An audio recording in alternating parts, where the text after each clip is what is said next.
Since 2013, there have been at least 185 school-related shootings in America. In the last 10 years, we've lost hundreds of children to violence in our schools. This video made the rounds earlier this year on social media.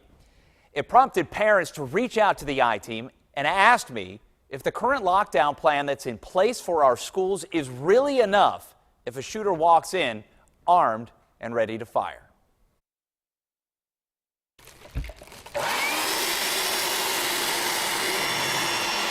On the surface, you see a bunch of trash bags, but it's really easy if you close your eyes for half a second and you imagine faces here. So understand that in lockdown, she would lock the door, turn off the lights.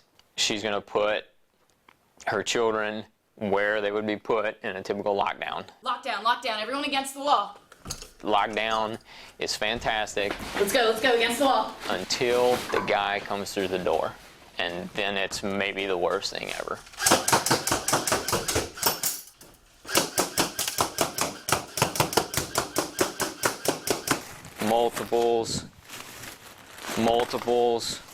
Multiple hits. This is representative of the lockdown procedures in the vast majority of public school systems in this country. Ryan Hoover is on a crusade. 18 kids, 16 didn't make it. He wants to change the way schools in the United States protect your kids and teachers from the threat of an active shooter in the building. 8 times out of 10, these events are stopped with force, violence. It's a total game changer. When you come in the door and you're expecting zero resistance, that's why you're here. That's why you came to an elementary school. Nobody's going to fight you. Fighting back works. Yet Hoover says school districts are leaving your kids vulnerable because nobody is teaching the fight portion of what's known as run, hide, fight. That's the active shooter response model adopted by the federal government and used by school districts in the Lowcountry. Because you're telling people to do one of 3 things, but you're not telling them how. You know, what third grade teacher knows how to fight somebody with an AR-15? It's redirect, and then the second hand is control. I'm going to control with the wrist as best I can. 1, 2, here. So Hoover travels the world demonstrating classroom shootings and then getting hands-on. Less than 1% of the time do they run away. Teaching teachers how to fight for their lives and the lives of your children. Just because something is technically simple does not mean it will be easy. You're still taking on someone with a gun that came to do violence. But the reality is, if you're in a classroom, it's just you. By the time police get there, it's going to be too late. We are the first responders. Andy Campbell is a teaching assistant who heard about Hoover's free class in West Ashley recently, and what she learned changed the way she looks at her role in protecting children. We are the first ones that would have to engage. Did you ever think about it like that before? No, it actually gave me goosebumps thinking about it.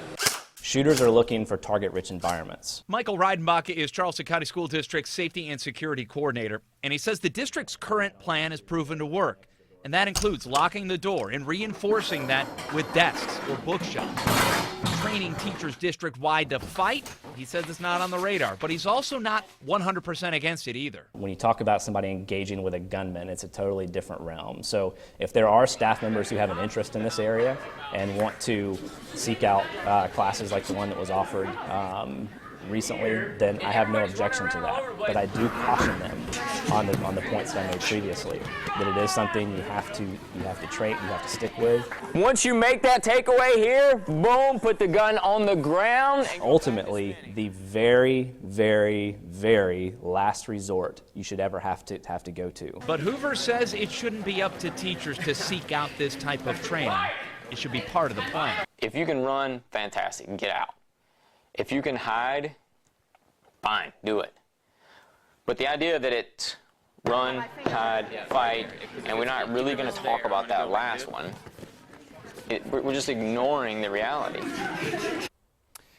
Hoover also said if we're not willing to go there and teaching teachers to fight, even spreading kids around the room, tipping desks, taking cover can help.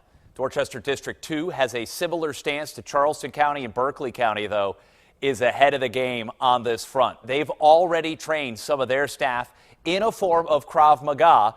It's a type of self-defense moves that you saw that can help disarm a gunman.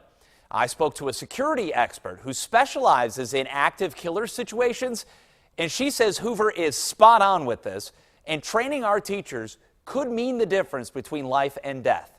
You can read the rest of her comments and watch the story again at counton2.com.